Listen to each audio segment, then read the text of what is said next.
Hello and welcome to EvE Online. My name is Eli and I'm going to be showing you basically your first day in EvE, the sorts of things you should be doing, the kind of things you need to know to really just get started.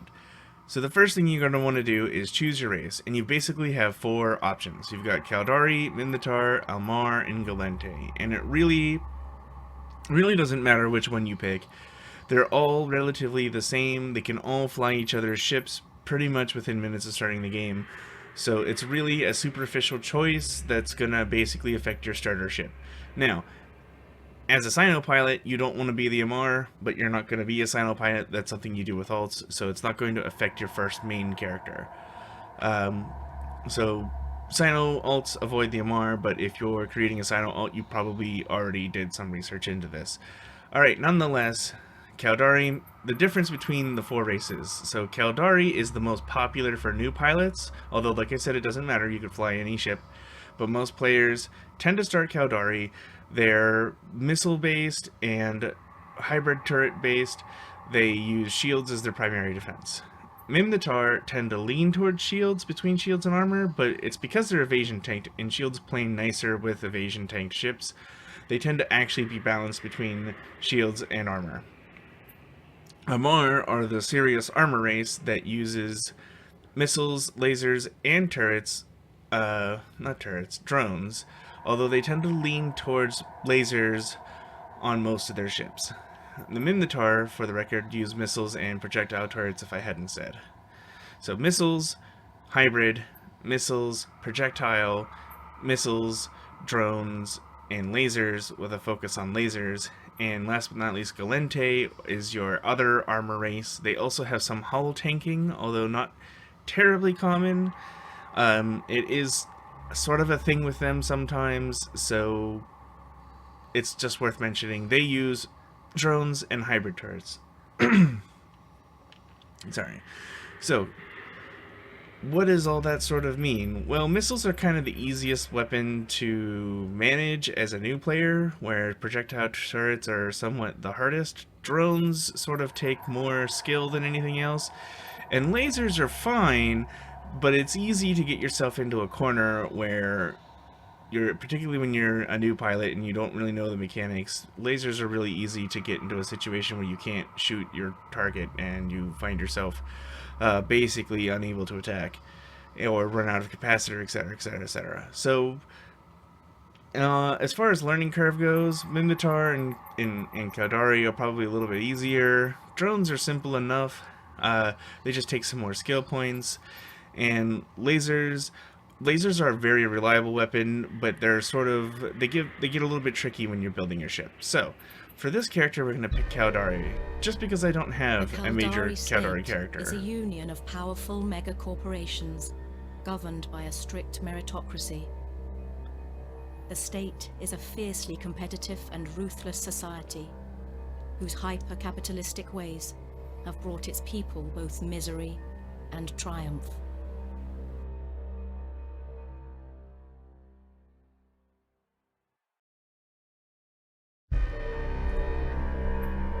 Alright, I guess that's all they're going to say. So once you pick your Caldari as your race, you're going to want to pick, this is basically your bloodline, which is just sort of like the basis for your appearance. So we've got sort of like an Asian sort of looking, a European, I don't know, maybe more American, and this is definitely more Russian in appearance. I don't know that it really ultimately matters. You know, I'm gonna go with this one. There we go. Alright, and now you get into your character customization. Now, for the most part, you never see your character, ever, so it really almost doesn't matter what you customize them to look like. So you've got... I'll probably just not even do this part. It'll probably be a time lapse.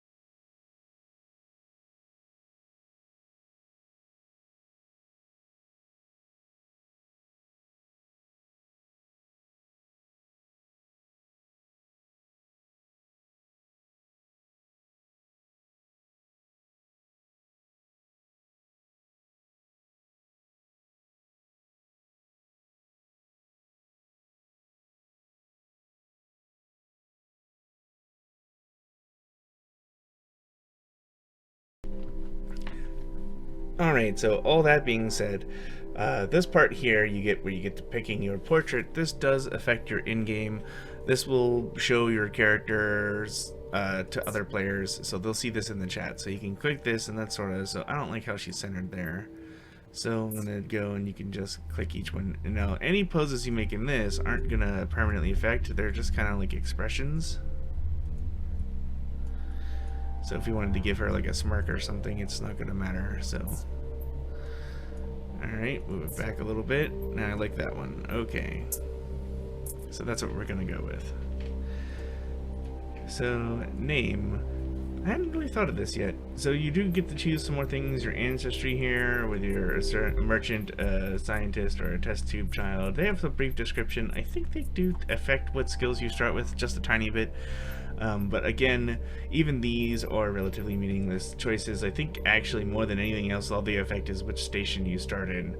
But they may or may not affect starting skills. But again, the starting skills are so standard and so basic that it really doesn't matter. It's a few minutes in any particular direction. So we're going to go with science and science because she's going to be basically a mining character. I will do some other things with other characters that are more combat oriented. But let's give her a name.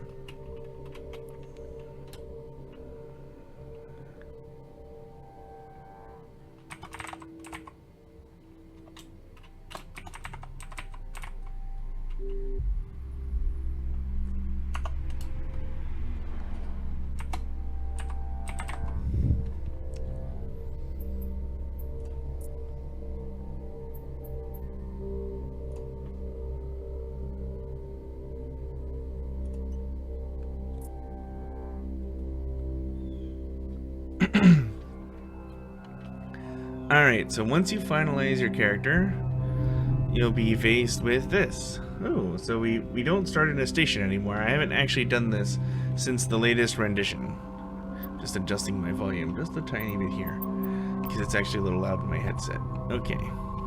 Hopefully the volume and the mic are like the same thing, so hopefully that wasn't too irritating. So now there is all this sort of opportunities and everything that teaches you sort of how to play the game. We're actually not going to go through that. We're going to just assume, like let's say we just want to get into it. Alright, so dismiss. And over here, so this is basically what you've got, and this isn't the regular kind of game where you can WSAD around. So you can see I'm hitting a WSAD and I've got some text down here. But no actually flying. And now you can turn on manual flight. I wouldn't recommend it. It might seem unintuitive, but that's because in normal games, you fly around sort of with this view, first person, and you shoot straight off the front of your ship. In EvE, that's not the case. In EvE, you have gun turrets, and these gun turrets can face and shoot in any direction. So you're going to want to move a bit more, think like ships at sea. More Star Trek-like. So what we've got going on here, that it seems this environment that it's set up in has some enemies that we could shoot at, some asteroids we could potentially mine. Like I said, this is all tutorial stuff, so it's probably put us in this little scenario on purpose to show us a few of the basics. What you want to do if you want to move. Now, one thing is that this game has no add-ons and all of this UI is editable. So, some of the first things you want to get into because they're good practice is grab this local tab and drag it out. Probably make it kind of tall so you can see lots of people. And then put the member list as show compact, and you may want to turn off infantry. It's not terribly important. So this is going to give you everyone sort of that's in the area. So you can see everyone in the zone. You can even talk to them. Hi, I'm a new actor. I am making a Now, I don't want to tell them I'm making a tutorial. I'll get into that later, but there. Hi, I am a new character. So everyone now knows I'm new. You can see I'm getting these little achievements. Completed, chat and local. And just in case it's a little loud, I'm going to turn the music down here, just in case. So give that a good 30. I know most people are going to turn off the in-game music nonetheless, but... So how do you fly around? I mean, I basically haven't covered that yet. Well, if I want to fly towards this rock, for example, I've got several options. I can double click in its general direction, and that's going to start me flying over there. Now the ship is just going to automatically accelerate to top speed. And this is sort of your ship's status here. You've got 3 different health bars, and then you've got some thermals, which you won't get into until you get the skills for it, and then you've got your capacitor. So think of the capacitor like mana. So you can see we have very little mana. If you're familiar with fantasy games, we're moving, this is our speed, and if we wanted to move slower, we can like click in here and see it says speed changed to 69. If we wanted to go back to full speed, just click the plus. Speed back to 339 meters per second, and you can see we're slowly approaching this rock over here. So yeah, another thing to mention, EvE is not really a fast-paced game per se. It's sort of like Civilization. Everything in EvE is about planning. So that's one way we could cover moving. Now, if we wanted to move, say, towards this other rock here, another option we can have is we can click and hold and approach. And that's basically going to do the same thing. We're going to turn around and we're going to just approach that rock directly. Alright. Now, most people, I think, don't really like this radio menu. I use it a lot, but I haven't heard good things. I think most people, especially older players, are accustomed to just sort of right-clicking things and going to approach or using the keyboard shortcuts. So, align to will align me to an object. So if I hold down the A key, I can click on an object, and it'll change my course towards it. So if I just unclick here, see this little red triangle, hold A, click on it, I'm going to turn around. Well, I was unable to align to it because I haven't locked onto it. I haven't covered that yet. So let's just align to this drill. So you can see I've just held A, clicked on it, and now I'm aligning to it. Alright, so that's pretty much how you move around in a local pocket. Now, of course, as you can see, there's basically nothing around, and this obviously isn't the whole universe. So how do we go much further than this, you might be wondering? Well, I'll get to that shortly, but for now, I just sort of want to cover what we can do here in this pocket. So, you have some more controls, basically redundant, up here on the selected item. Now I'm going to drag this. Normally it starts up here. I'm going to drag this to the middle of the screen just so we can take a good close look at it. See if we can make it any bigger. Yeah, we can. In fact, actually, we can make the whole UI bigger if we want. Oh, it's been scaled down. Yes, I want to scale the UI. We can go all the way up to 150% if you have a 1440 or 4K monitor. But here we go. So, this will also give us some information about the object we have selected. So here, I'm approaching this drill, and you can see aligned, abandoned drill, but I've clicked this rock, and it's updated. So now I could click approach. Oh, I thought it was Q. Oh, approach and align. Well, okay, approach and align are two different things. Align will take you all the way up to something. Approach, you can actually set a range on. And you get into that with this radio menu here. Like if you hold it on your ship, you can set your keep at range, you can set your orbit range, you can set your warp range, and that'll be default. So if I want to orbit this object, I can hold W and orbit it, and it's orbiting it at now 1,000 meters, which is going to approach, and you can see I've changed course a little bit here. We're closing in 2,000 meters, 1,500. Alright, and when you're close to something, you can start doing something to it if you want. Now, we've spent a lot of time looking at these controls so far. Actually, I'm just going to continue. There is something we should have done first, but get to that later. Alright, so now, oh right, orbiting. So, click your ship, you can move this in and out, and let's say I want to orbit further out. I want to orbit at 5 kilometers.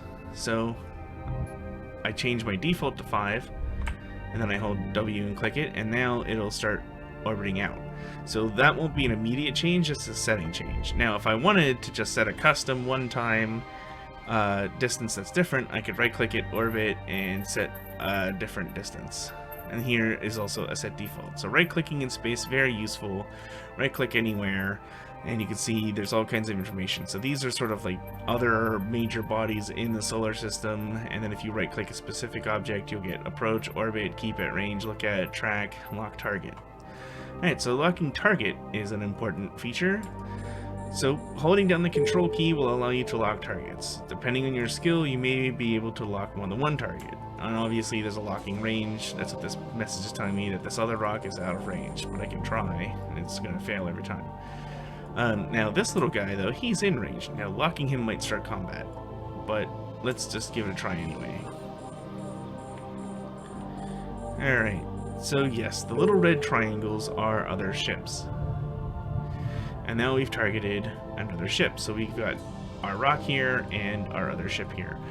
Now one thing you'll notice is over on this list, this is sort of like your navigation computer. It's showing you everything in the area. Now let's look that a little bit bigger. Now this is very customizable and you can grab settings for these off of other players. We're just going to sort of work with the defaults because that's what you're going to have, and so I may as well show you based on what you're going to have. As time goes on, you're going to customize this quite a lot. Alright, but here we've got our little red triangle guy, and we can even look at him. That's what some of these other buttons do, look at. So here's this enemy. A red marker is an NPC enemy. Now he's not shooting at me, basically probably because this is the tutorial area. But you'll see that he's got these little white wings on him, which means that we have him locked. But you can see we don't actually have anything that's named our other object, this asteroid Veldspar. Now, as you might have guessed, since it's a rock, it'll be here under mining. But you can customize these tabs to show you sort of whatever you want. And while you can go in to click these little hash marks here and open overview settings, and then there's pages and pages of settings, some of the really basic things you can do to just sort of quickly organize things is like, let's say you want to see asteroids and you don't want to go to the mining tab, you can right click, add Veldspar to overview. And we've started drifting away from it, so we might have double clicked in space or something. Ooh, we're being shot at. What is shooting us? Okay, so if we look over here, you can see our shields are starting to go down. And you can see over here that this narco pusher is shooting at us. He's got a red box around us, and it's saying narco pusher in the middle of our screen. So, let's go kill him. I wasn't expecting to get shot at random. So putting these back in place, so you'll see something like this. We're going to remove Veldspar from our review by right-clicking on it. Remove. Okay. We're going to click the look at twice so that it's looking back at our ship. We could also right-click our ship or right-click our capacitor to hit look at. You can see we're taking some damage. It's not like we're going to die anytime soon. Alright. There comes a rocket. Now we're going to want to look at our weapon here. Let's see. We've got an 8-kilometer range and a 6-kilometer optimal range. So let's click our enemy, go to the orbit, and then go out to 6 kilometers. And this is why having defaults are good, because you won't have to make these sort of manual and you can react quicker. Because if you have many things shooting at you, obviously your health is going to go down a lot quicker. So, the next thing we need to do to shoot him is to lock onto him. Now, it could be tricky when you're moving to actually click, so you can come over here to the overview, control click on him. It's going to do this little locking thing, and then you'll have him up here as a target. So, basically we're doing the Star Trek thing of, okay, computer, approach the target, orbit the target, alright? Now we've got lock target, and now, of course, fire guns. And so this is our first gun. It looks like we have 2 guns. This is actually a mining laser. Alright, so let's activate our Gatling turret. And so you can see, or maybe you can't, but we've got these little blue Gatling turret shots out there, and kaboom, he's dead. Alright, so let's try some of these other guys. Let's try approaching this one. And I'll show you why approaching maybe isn't so good. This game doesn't roll statistics for accuracy.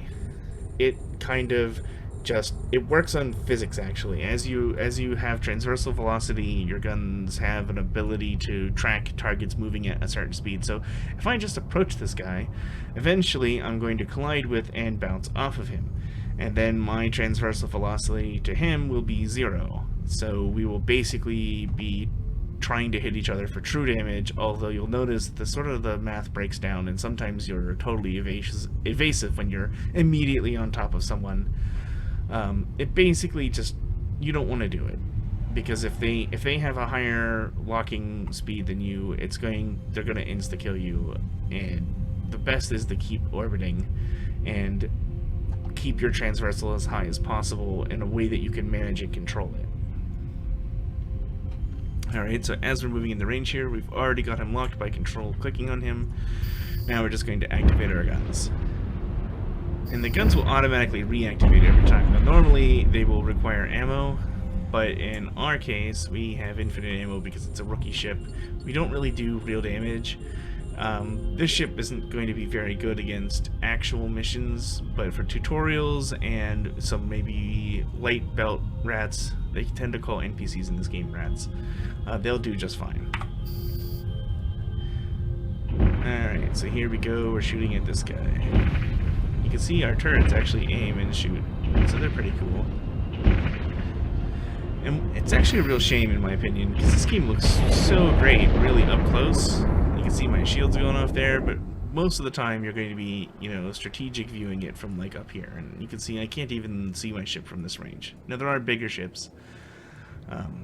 Alright, now that we've killed everything, let's talk about this asteroid. So another thing, particularly a new player, might be, I'm not sure what the word I'm looking for is, but another thing a new player might be very tempted to do is an awful lot of mining. So we can lock this rock up, and like I mentioned before, this is a mining laser. We can mine it, and you can see this mining laser actually has quite a long range on it. So we could even orbit this all the way out at 9 kilometers. Now mining lasers, they don't have any transversal velocity modifiers. They don't have any chance to miss. But basically, if you're in range, you're fine. So you just come out here to 9 kilometers. There's really no reason to. A lot of miners will just sit stationary or approach a bookmark or a target, but we're going to orbit because it's fun.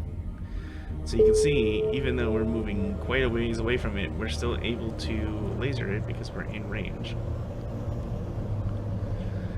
Alright, so earlier I mentioned there's something that we should have already done by now, and we're going to do that now. So you have your character information here, which you can click your portrait, and this is kind of like the start menu in Windows over here. It's actually somewhat hidden. And this quote-unquote start menu, let's make our logo a little bit smaller. I thought we tried to minimize opportunities. I guess it's not going to handle that. Oh, there we go. Yeah, see? And on our character, you're going to have skills. Now, we can open the training queue, but there's actually a faster way to get here. And this is just the information about skill injectors, which is a new thing they've added.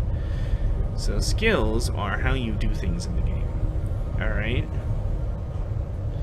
So here are all the skills that we know, which is actually quite a lot. Let's just expand all of these and show you. Maybe it's easier to expand them from the top. Nope, it's just difficult all around. Alright, let's just expand as many of these as we can. So these are all the skills we already know a little bit of.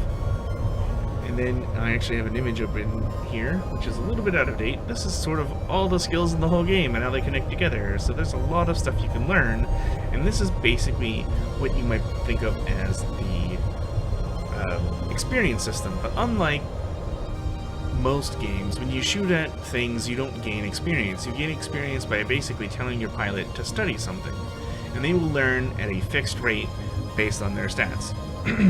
So what we want to learn is, we know we need a few things here.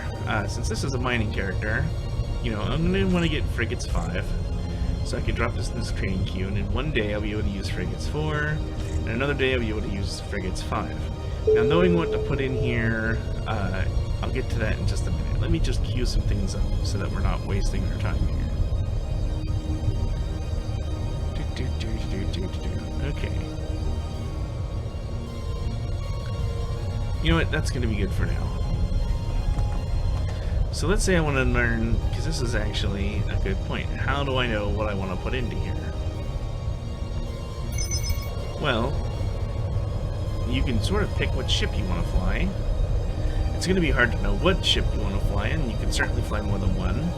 But basically, into the ship browser, every ship here is a Caldari ship, and each one of them pretty much has a separate role. Now, some of them overlap, and the Tech 2 ships often replace or take the role of Tech 1 ships, but Tech 1 ships are considerably more expensive, or less expensive, I mean, and so they also have a purpose, especially when you're going into a situation where you're probably going to get killed, which happens a lot in this game, and death is permanent. So if you blow up this ship, it's gone forever, and you have to go get another ship.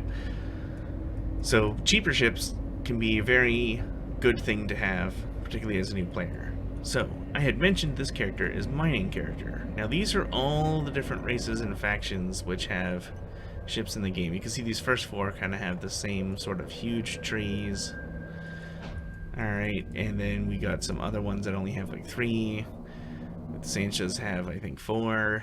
And then Sisters of Eve 3, or is the mining faction, and you can see they have a few more than the others. Alright, so if you wanted to, let's say, we'll go back, most players are going to be combat. So let's say that you're like, you'd heard from a friend, well, what you really want to get into is strategic cruisers. So you can click on strategic cruiser, and it'll show you a lot of information. This is sort of like how the skill's affected. So 5% reduction in heat damage taken per level, and then, you know, bonus to all offensive systems effectiveness. So each defensive system will tell you. That's not a good example, so we'll go with heavy assault cruiser. So here, every level of Caldari cruiser gives it 10% more hybrid damage and 4% more shield resistance. So this is sort of like, these are the skills and how they affect it, but to use it, you want to come down to this requirements tab, and this will show you everything you need to learn. So things with a blue check are things you have. Things with a yellow are things that you know, but you don't have at the required level. And then things in red are things you don't know. Now, for example, this has these requirements, so I'd have to learn these before I can even buy the book to learn this. This here, Caldari Destroyer 3, I could learn, but I don't have the book, and I could go get this book and start learning it now. So, which is odd, because I swear this required, Destroyer 3 and then Cruiser 5. Alright. So basically it's saying it wants us to learn destroyers, and then learn cruisers, and then get cruisers all the way to 5. And then we also need some of these weapons and capacitor things, and it might seem pretty gnarly to go with like, oh, we need 10 days of training here, 2 days of training here, 9 days of training here, 4 days of training here, total 68 days of training just to even get into the ship. But these skills are going to help you with all of your ships. These skills are more specific to the ship, although they're not necessarily divided that way.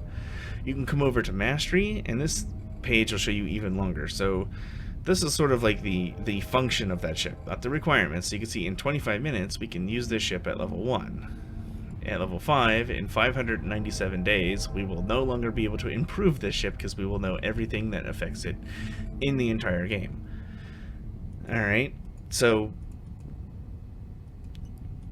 how do you know what to train? Well, basically, like I was saying, so you could come in here, you can find a ship that you like, or get a recommendation from a friend. Every ship in the game is useful. There's very few absolutely worthless ships. Like, even if you come in and you learn the Naga. The Naga is not a terribly popular ship, but it can still fight rats, it can still gank people pretty good. It's good at destroying towers, it's good at destroying customs offices. There is a role, a time, and a place for every ship in the game, so you really can't go wrong. Alright, so how are we doing here? Looks like our mining laser has shut down. We're probably out of inventory space. So let's check that out. Yes, we've completely filled our cargo. So to get to your inventory, which is another useful thing, you come over to this start, you find inventory, and if it's not there, you can also access everything. This E is like your start button, and it has everything in it. Inventory, accessories, business, social, and then a bunch of other basic features that are uncategorized. And you might notice we even have things like an internet browser. So you can go to, say, Google, .com. And you can even search for things. Now, it doesn't search from the start bar up here. It's not really a full feature browser, and there's certainly lots of websites like not Yahoo, but YouTube that won't work in here. But we're gonna look for one called EvE. Oh, come on. There we go. It's giving me trouble. That's actually a bug. So EvE appraisal. Alright, so here we go, eveappraisal.com. And what's cool about this is if I come over here, you can see I have these different view options, details, whatever. If I go to the either details or list, I can select this item, copy, paste, and it'll actually tell me what this item is worth. So it's worth 23,000 ISK, which might sound like not a lot, but it's not. It's not very much at all. This game kind of like the base unit of currency is millions. So even this ship is worth 500,000. But as you can see, even in this short time, we've already made 23,000. So we could almost buy. Actually, this ship is not. This is this rookie ship. But most frigates are worth about 500,000. So you can see we can make money pretty fast, especially since this ship isn't a mining ship. It's not meant for mining. It's a rookie ship. You could still find your way into a frigate very quickly with this. And the tutorials, they actually, if you actually do them, give you a few free ships. They don't give you any experience, so there's no reason you'd have to do them, and I'm not going to do them. But you can do them and get some basic rewards. Alright, so what I'm saying here though is this browser can kind of be like your add-ons. So we're gonna bookmark this site, and then some other good ones, for example, are, I'll go back to Google because I don't remember the exact web address. .lan. Now there once was a time where EvE's map was kind of terrible. In fact, I think even at the beginning it didn't really exist. So .lan is an alternate map that people really like, planning jump routes, looking at a lot of useful information in here. Now the game does have a map. In fact, actually, this is the new map system, which is a disaster so far. It might be better by the time you start playing. So we're going to come in here, just general settings, and turn off the new map. And actually, we're going to turn off the new camera too. So this is the vintage camera that's kind of really centered on your ship rather than off-center and wonky. And we've got the classic EvE map. There's a lot of information here, and a lot of this stuff I'm going to do separate videos on. We don't really need to look at this map for the moment. Some places you're going to want to remember. We'll get into that momentarily. So, now that we've got a few skills queued, let's click this. If you click and hold, this thing doesn't like to move unless you click and hold. I'm going to set it here. So you can see I'm starting to set up this UI the way that I personally like it. And actually, if I was going to do that completely, we'd take our selected item. And actually, I like my overview on top and my selected item underneath. Because I'm weird like that. It just kind of feels better centrally located. And I've got my inventory so I can constantly monitor. Oh, this ship has a drone bay. I can constantly monitor my inventory, especially if you're mining. That's a really good place to have it. Again, I could compact these lists, and I probably will eventually. So how do we go somewhere further than here? We've kind of exhausted our options. We don't have any inventory space. We don't have anything left to shoot at. We really can't go anywhere. Well, these other things in our overview, you can see 11 kilometers, 15 kilometers, 32 kilometers, and now 7.3 astronomical units. So these are distant objects. In fact, if I align to this, which it'll let me align to it, you can look at my ship, and it's pointing over there. If we try to fly to this, let's see, 7.63 AU.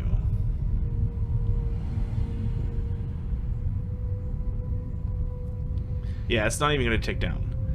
It's going to be 7.63 until probably tomorrow morning. But we have a solution. Even though we're moving at max speed, we also have the warp drive. So you can see here, warp to within 0. And that is how you get to places that are distant.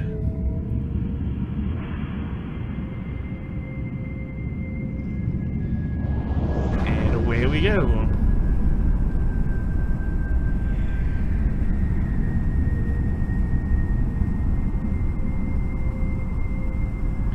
Now, the warp drive is still only good for the local solar system. So what does the local solar system constitute? What is the local space that we're in? Oh, and another option I'm going to actually turn off, because the vibrating camera can actually make it very difficult to click things when you're in a panic and you're warping between objects to try to avoid getting killed. So I'm going to come over here and turn off, let's see, we don't want any camera shake or camera bobbing. Now, camera bobbing is the background. The stars just sort of wobble up and down a little bit, and I do a lot of time-lapse videos, and so when you do time-lapse videos, what happens is they just end up rapidly bouncing up and down. It's no good. Alright, so we got some more. Let's see, we've completed Faster Than Light, we've completed, these are just our achievements, but as you complete skills, and as your friends come on and off, they all appear sort of in this notification feed. Alright. So, now that we've arrived at a station, let me backtrack just a little bit. So the reason we chose to warp to this is because it's a station, and you can see, compared to our ship, it is quite large. Stations are like cities. Now, unlike, say, Warcraft, where there's like 4 major cities for each faction, and maybe 10 little missioning cities, like, you know, kind of spread out, like the Barrens, etc. Well, maybe there's more than 10, but, you know, little tiny villages where people don't really stay. EvE has thousands. Thousands and thousands. And one of the things is that anything you leave in this station, for example, I'm going to dock up here. So you can see I can click and then dock, or if I click on it, dock is also over here. Alright, so as I've docked into the station here, now my UI's changed a little bit. It closed my inventory on me, so I'm going to reopen my inventory. Going to reposition it over here where I like it. Alright. If I leave this item here, it stays in this station. Like, I can't buy things and they just appear in my inventory. Unless they're in the station that I buy them at. And we're not even going to get into that right now. So what we're going to do is, so now that we're in a station, we're checking our ship out, we can change ships, we can store items. If, let's say, we store this item in here, so we can drag it into the item hangar, so we can go out and mine more Veldspar, because, you know, that's the most exciting thing. A lot of players do a lot of mining as new players. A lot of older players despise mining. Mining is important to the economy, and it can make you great sort of passive income, but I wouldn't expect to get like hours of thrilling mining. It's mostly going to be, mining is the sort of thing you do when you're doing other things. Like, you could play another game and mine. You really can. I might make a time lapse just to prove my point at some later point. So if I've left this item here, you can see it's no longer in my inventory. It's not going to show up at any other station. Now, how do I remember where it is? Alright, well, you have over here in this great list of fancy buttons, and I'm going to get into these in more detail later, but this is sort of just the basics. Your personal assets. Your personal assets window. You can stack windows together, by the way, by dragging them together. Alright, is a list of everything you own in the whole game. Now, inventory is sort of like what's locally available to you. Personal assets is everything. So here, Amson, I can see this list of stations, and when you're trying to get places, you can right click and hit set destination. So over here in the top left, you can see it's added this to my route, and it's also made it yellow on the overview. And if I were to come through a Stargate, it would automatically select it, so I could just keep clicking whatever button is here. It's either going to be warp or dock or something along those lines. Alright, so to demonstrate, let's go a little bit further. Requested. Let's dock up. Docking request accepted. And for, oh, it's unstacked our windows on us. It does remember, it does take a little while to get all your windows stacked the way you like them. Alright, so we come over to our inventory, go back to our item hanger, we're going to pick up our ore, and we're going to undock. Alright, so let's say you want to go somewhere. This is one of the most challenging things, is deciding where you want to go, and why it really helps to have a friend in EvE. For the most part, in the early game, you're going to sort of end up here just mining and shooting rats until you either get adventurous or until you pick up a mission that makes you want to go somewhere. Now, we want to sell this ore, and I personally want to buy some skill books. So, I'm going to head to a station named Jita. Jita 44. That is the largest trade hub in the game. So, how do you get there? Well, if you've memorized the chain of gates, you could click on the gates and then warp and warp and warp. I have not. And probably most players haven't either. You could come to the map and you could search for a location. So, Jita, J-I-T-A, search. And so this is going to give us the solar system, and I can right click and hit set destination. That's going to take us to the solar system, and as you can see, that's very close to where we are. We could also hit information and find stations, because this is going to give us all the information about the system, and almost everything in the game has information. I could even go to players, show info. Here's the portrait, here's their standings, here's their decorations, here's every corporation, which is like a guild they belong to. Here's any notes you have about them, so you can make notes about people. And they won't see those notes, those are just for you. Alright. So, information about Jita.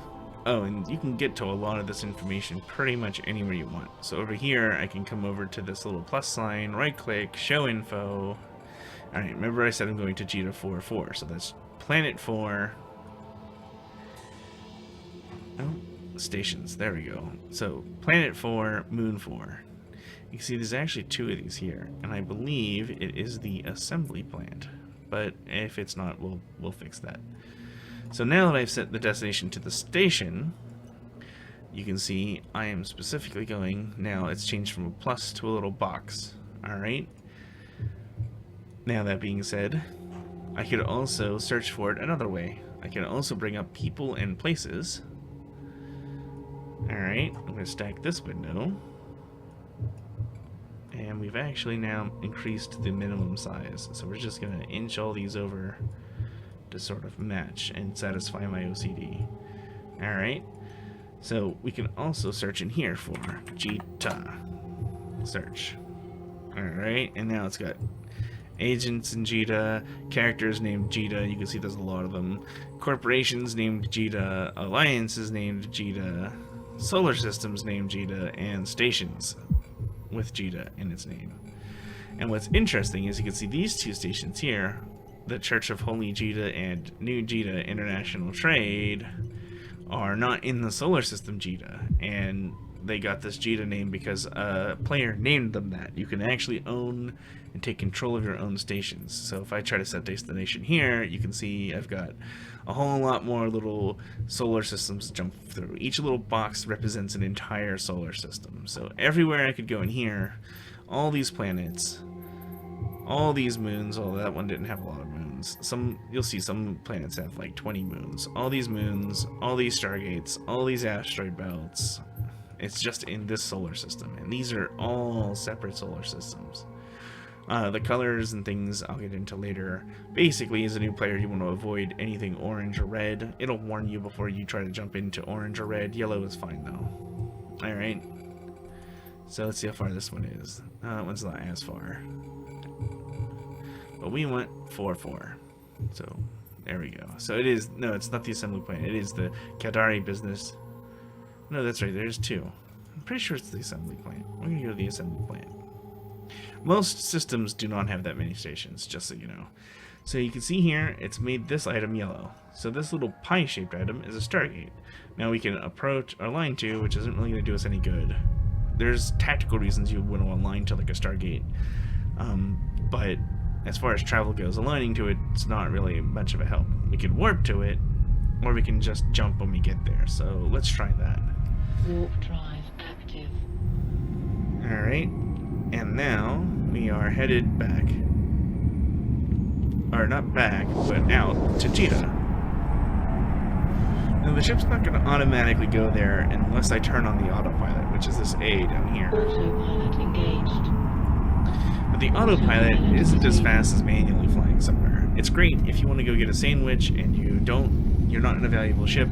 If you're in a valuable ship, you're not going to want to autopilot because someone will shoot you. When you autopilot, you actually land a distance away from the gate, and then you have to manually fly to the gate. So jumping is how we get between solar systems, and it is basically, if you look at the map here, these jumps. So right now I'm inside this solar system. I told it to jump to the next gate. So you can see we've warmed up our jump drive, and we're, oh, actually I've headed towards the wrong gate. I must have misclicked. So another good one to remember is control spacebar is stop your ships. See, ship's stopping. Now I'm in warp and it's not going to let me stop, but when I land on this gate it won't jump. And stargates can look very dramatically different from each other. So don't be alarmed if you land on a gate and it doesn't look anything like any of the other gates you've ever seen. So now we're going to align to this new gate. We've got the yellow one selected this time, which it should automatically select. Alright, now going back to our star map, you can see we're headed across this solar system, and then each line represents a jump to a new solar system. So every dot is also a different solar system. Okay.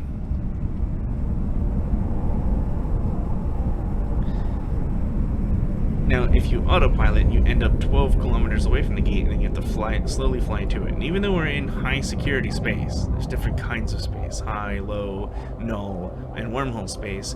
And then they divide further into various levels of high sec between 1.0 and 0.5, and then low sec divides sort of into the not NPC, but faction warfare space and regular low sec, and then null sec divides into SOV space and NPC space, and then wormhole space, which has 6 classifications of its own, including, and then also shattered wormholes, and then also Thera, which is a single system that is particularly special. It has different rules than the rest of the start. So you have all these different kinds of space and all sorts of different kinds of things you do them in. But even in what's called high security space, you can be killed.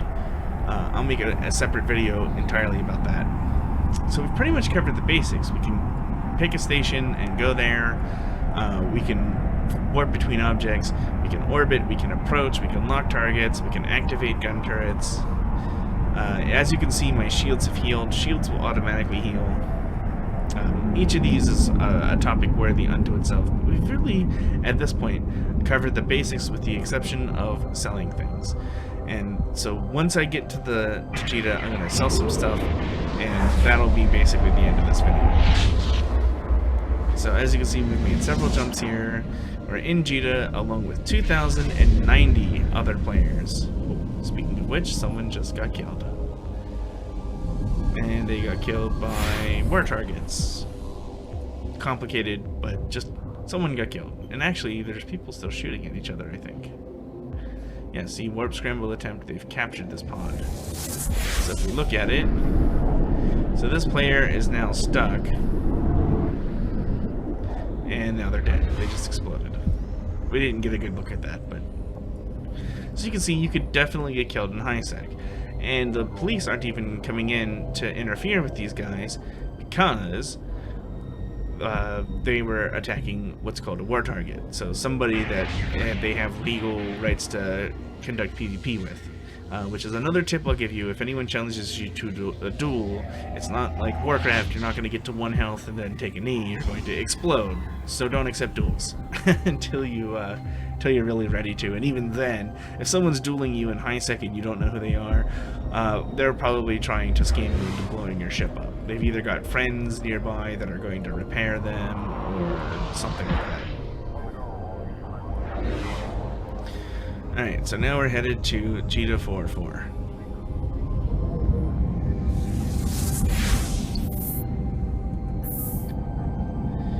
And now we're warping. And you'll notice in EvE, until you settle down in a particular system that you want to call home, that you do an awful lot of this traveling. Now, earlier I had mentioned, and this is also a topic for another video, that all of these stations, you can see these are actually all stations here, are separate entities, and anything you leave in one station or buy in one station stays there. You can actually pay other players to move your stuff for you. There'll be a video on that all by itself. Alright, so we've arrived here at Jita 4-4. I never noticed this like logo on the top of the station here. At least I think that's a logo. I'll have to take a closer look at it. Docking request accepted. So as you can see, the shape of and interior of Jita is not tremendously different than any other station, other than if you come over here to your station controls. So you've got all your station services here. So if you wanted to re-customize your character, there's a button for that. I didn't think it would bring me all the way in. I thought it would tell me what it is. So we're going to back. We don't want any changes. You know, you've got your recycling for just destroying items into base resources, so like disenchanting. You've got your repair shop to repair any damage to your ship, which only matters if you get armor or hull damage. You've got your regional market. You've got your industry for crafting. We're not going to go tremendously into this. Your ship fitting. We should cover the ship fitting a little bit. So your ship fitting is sort of like your armor. So you've got your weapons. And if I go, where's my inventory? It seems to have unstacked my inventory again. It will learn. It does remember over time. Alright, so if I wanted to take this mining laser off, oh, not enough cargo space. Okay, ship hangar. Alright, so now we've only got a mining laser. So let's say we want to buy another civilian galley. I don't think we can, so no, we can't. Ignore that. But yeah, so you got high slots for basically weapons. You've got mid slots for like shields and your like basically CC type stuff, if using terms from other games. So for example, if you wanted to warp scramble someone or web them to keep them from running away, or you wanted to target paint them, that kind of stuff goes in the mid slots. And your low slots is for your engine mods to make you either go faster or align faster, or your armor. So if you wanted to, you know, add armor tank. And then other ships have rigs, which are basically using, again, Warcraft as a basis for comparison, sort of like your enchantments. You have either 2 or 3 on most ships. Alright. You can also, you have access to a sort of a hidden ship. You can right click this and hit leave. And if you want to get really sneaky, you can take this ship and hit create contract. Alright. And then we're going to contract this to... Can we? Is it going to let us? It should. Yeah, there we go. We're going to make this a public contract because you probably don't know anybody in the game yet. I'm going to do item exchange, right? So next. Yes, I know the container is not empty. And we're going to go, I will receive some absurd amount of money that no one is ever going to pay. Let's see if it's going to tax us. It's going to give us a broker's fee of a lot. So, hold on. Well, no one's going to buy a rookie ship, so we'll do this for 1 million. Alright. So, next. Do we have the ISK for that? Let's see. Ah, yes, we do. Finish. Really create contract, yes. Oh, no, we don't have enough. Okay. Let's see. 10,000. Finish.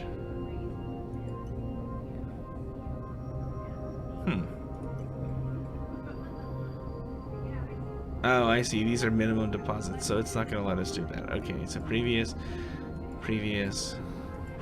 Let's see if we can do private.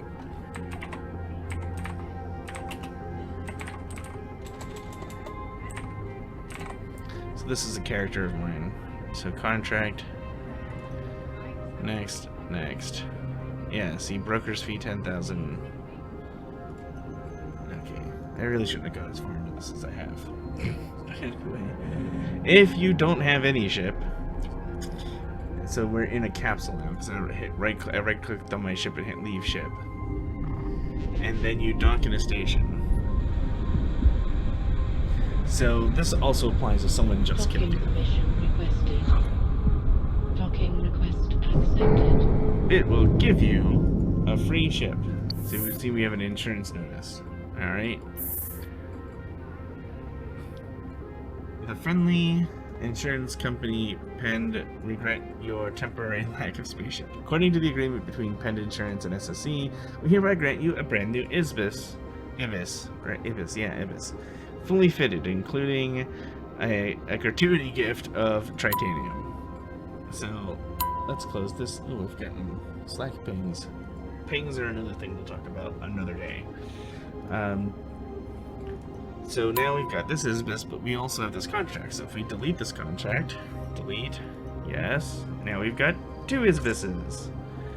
So what this can be good for example, is we can go into this ISBIS, ship fitting, we can take its guns, put them in the item hanger, right? Then we click our ship hanger. You can see we have two of them, we can give them a name. So let's name this ship. Right click on the ship in this window and hit change name. We'll name this one Miner. Then we'll right click this one and name this one Hunter.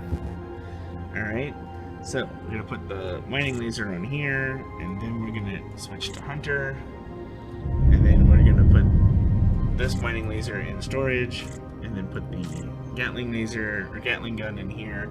So now we've got two Gatling railguns on this ship, the Hunter ship, you see Hunter, and then on mining ship, get in the mining ship, and then put the laser on here, and now we have two mining lasers, so we basically have two different ships. And for that 10,000 we just spent on the contract, we can take this, right click. So this is how you sell. So you come to your inventory, and I think you can actually sell things directly out of ships, but oh, we've got our one tritanium on that ship. But you want to put them in your item hanger, and you can even select multiple items, but we'll just start with one. You right click, and you hit sell this item. Now, unlike other games, you can actually sell things direct, and for most of the new items you get, selling direct is going to be the easiest. If you want to know more about selling, look up the video once I make it. It hasn't been made at this time, but it will be. So here you can see Veldspar, 23,000 ISK, immediate means it'll sell it immediately to a player who's willing to buy it right now. Because you can actually make orders in this game, like I will buy this at this price. And you can see here we've got this little red triangle. It's slightly below the regional average by about 1%, 0.9%. So basically, by creating a buy order, they're saying, I'll buy this immediately, but for a little bit less money than you'd get for it if you were to sell it direct. And I'm like, you know what? That's fine. I need the cash now. So, you're about to sell 100 items. Please confirm. Don't ask me again. Alright, so we didn't sell that much of it. So what happened was the top buy order didn't have that many. So here, 1.8%. So this buy order is even worse. But it's still 20,000. It's still only 1.8%. So we'll sell that. Generally, I don't start avoiding buy orders on items until it's like 30%, 40%. Then I'm like, okay, well, I may hold on to this until later. We could even sell our tritanium. So Veldspar, the rock we just sold, refines into tritanium. You can see one whole tritanium is only worth 6 ISK and change. So that's basically a worthless item, which is sort of the joke. You get a ship and a free tritanium. Like, oh boy, time to be excited. Alright. For the fun of it, while we're in the station, you can also do this captain's quarters, which is the one area that you will see your character. So here, captain's quarters, and now we can run around the station. Now, I did read a thing online recently that they're making new captain's quarters. So this should all be getting an update fairly soon, although it looks pretty good if you ask me. And if we make it... I keep moving the mouse around quickly because I don't know what I was doing. So if you come into here, you can see that there's like this whole room you can go into. There's all these extra doors and windows and not windows, but mirrors and doors. They don't really take you anywhere. It's basically just this. But it looks pretty good. It looks pretty nice. And then you don't have to walk all the way back out to your ship. You can even just undock directly and then use the captain's quarters, or you can just go enter ship hangar and it'll take you back to the classic ship view. And just for a fun Easter egg, if you end up sitting in a station a long time and spinning the camera, it'll eventually start counting at the bottom of the screen how many rotations you've made. And then if you get up to like 100 or 1,000 or something like that, it starts changing colors, where it'll change blue and all that. So just a fun thing to note there. Alright, so, you know, we're going to do some more skill stuff. So, for example, we now have a grand total of, let's see, 23,000 ISK. Alright, so if we look at our ships, now we said this character is going to be a mining character. Now I don't know quite what I want to train them in first, because I want to get Sino piloting, and I want to get interceptors, although Caldari interceptors are kind of, they leave a little something to be desired. Let's see, fitting, it's because they have so few low slots. I think this one has 3. Interceptors with 4 low slots are really where it's at. But what can you do? Alright. So I want to do Sino piloting. So for example, I can type in search. It's not really important that you know what Sinoing is. Just know that, like, there's a skill out there I want, and that skill is Sinoing. So I can type in CYNO, because that's what a Sino is spelled like. You can see here I've got skills. So this is the market. I came over here and I went to market. I'm doing a terrible job with some of this tutorial crap. So you come over to market, and here you've got, you know, Sino Field Theory is a book that I might need. Now it's 10 million ISK. I don't have 10 million ISK, so that would be something you'd have to save for. I'll probably just import some money from my other character. Alright, so here we can go requirements. So I need CPU Management 5, which is a skill I already know. So, setting up my skill queue, I can be like, okay, well, what do we need? We need... Actually, I know that we need C control, 1 more drone per skill level. I know I need that at level 5. I know I need CPU management, which is probably, what, under engineering? I don't know, we could just search. CPU. Yeah, engineering. CPU management. So we know we need CPU management 1 out of 5. Oh, we've already got it at level 4. It's gonna take us 4 days.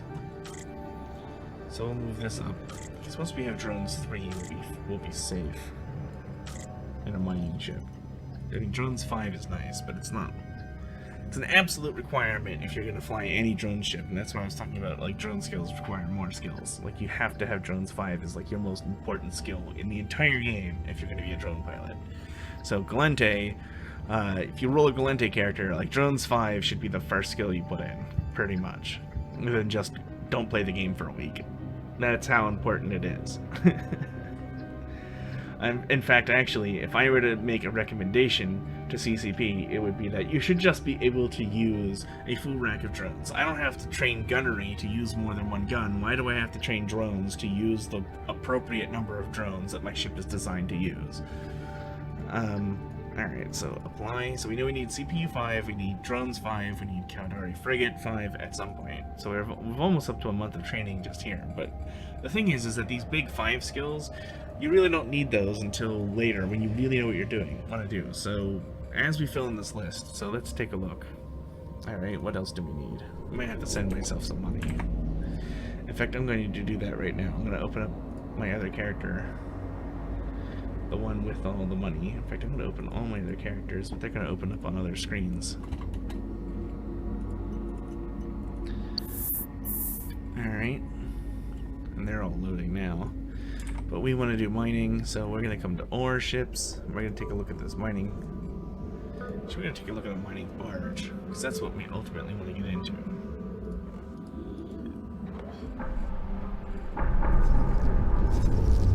So we need mining frigate level 3. So we can go over here and type in frig. And here we go, mining level 3. And we want drones 2 first because the mining frigate can use 2 drones. And then we want, let's see, we need, just starting at the bottom, we need spaceship command 4. So search command, and we actually want 5. Alright. Then we need, let's see, industry level 5. Industry. 2, 3. Industry 5. Let's see, we need mining level 4.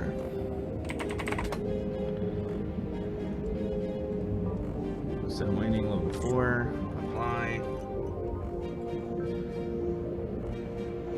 Alright.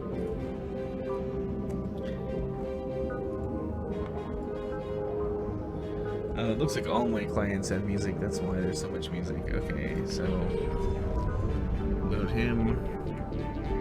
Connect. Her. And last but not least, Connect. move them all over to the other monitor. Alright. Warp drive active.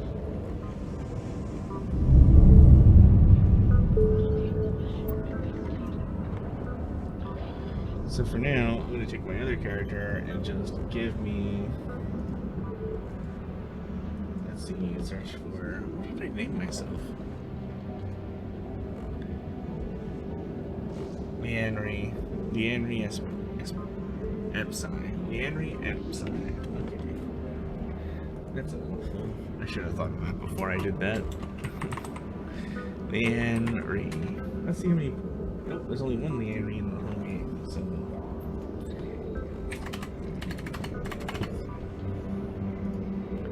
So I've now bankrolled myself 100 million ISK.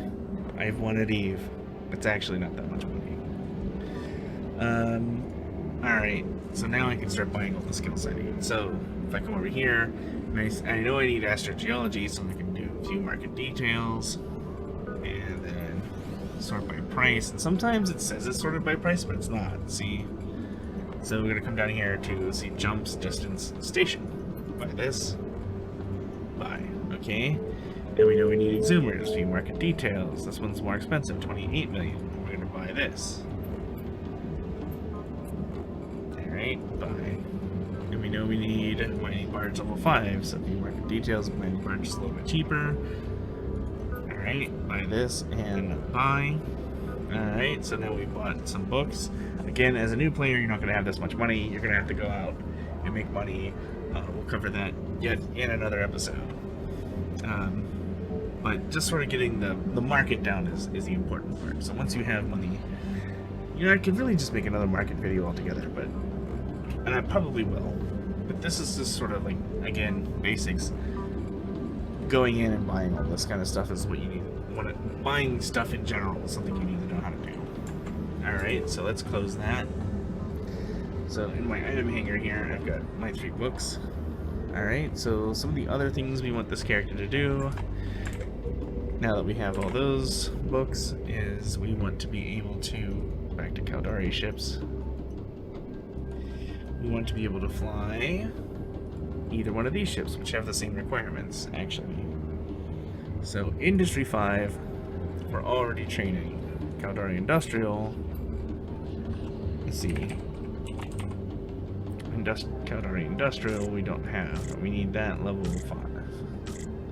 So let's throw that in the queue. Alright. And then, oh, I'm sorry, there we go. Transport ships, so market details. That's another pricey one, so what are we at? We have 70 million left pretty much, so buy this. There we go, transport ships. Got that taken care of. Oh. Don't ask me again, always apply changes. Because if you want to, well, I guess you could hit no, but then you have to remember to apply every time. I'd rather have it just apply, and if I apply it wrong, it's better than not applying it at all. Alright, so the Charon is something we want to apply. Advanced Spaceship Command, subject market details. 50 million.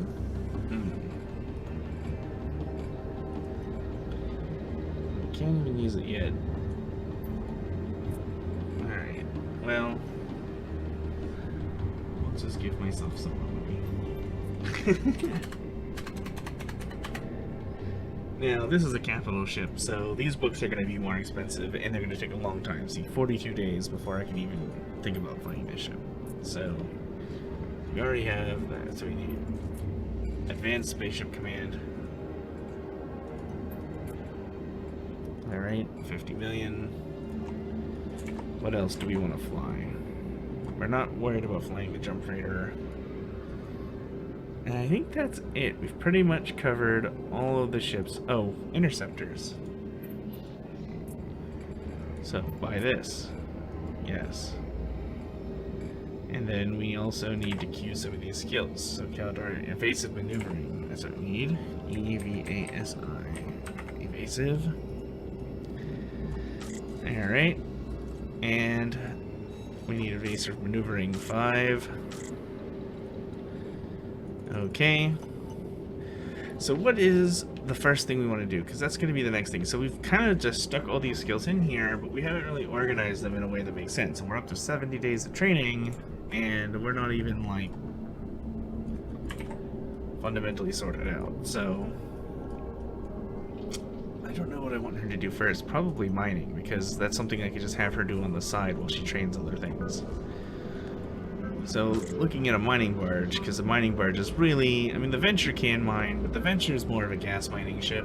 It excels at gas mining. It actually does not do very well with ore mining.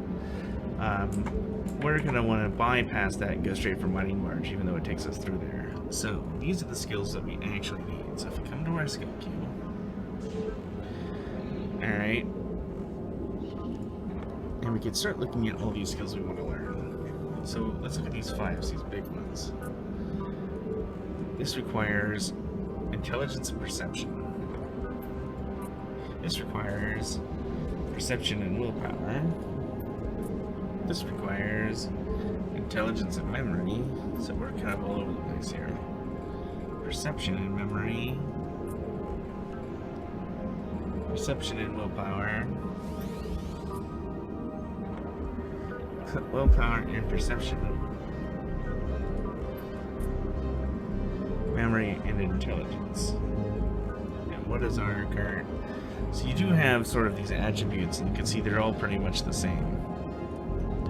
And you get some free remaps, so we don't need any charisma apparently. So we definitely need perception. Let's think about this.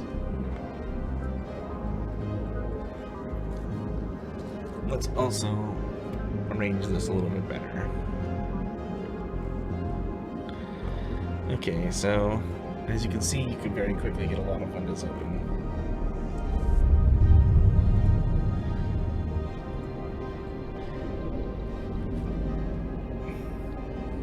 Alright. Well, nonetheless, I think I'm going to wrap this up at this point. We've seen how to buy things. We've seen how to look at different ships. You know, click the ship, look at the requirements, get the right books.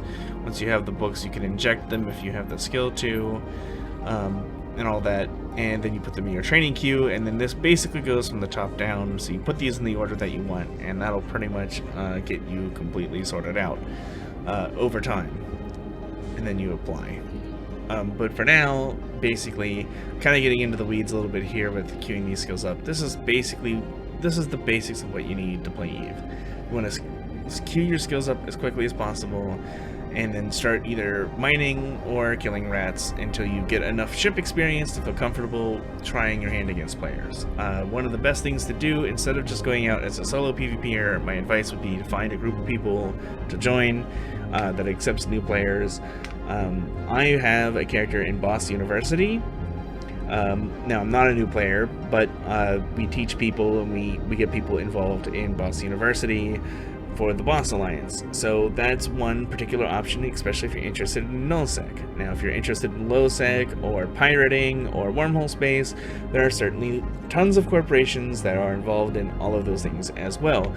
There will also be, at some point, videos explaining sort of what each of those are. So take a look around the channel, particularly the EVE section. I'll probably arrange things into a playlist at some point, but that is pretty much all there is to it, and I'll be seeing you next time. Alright.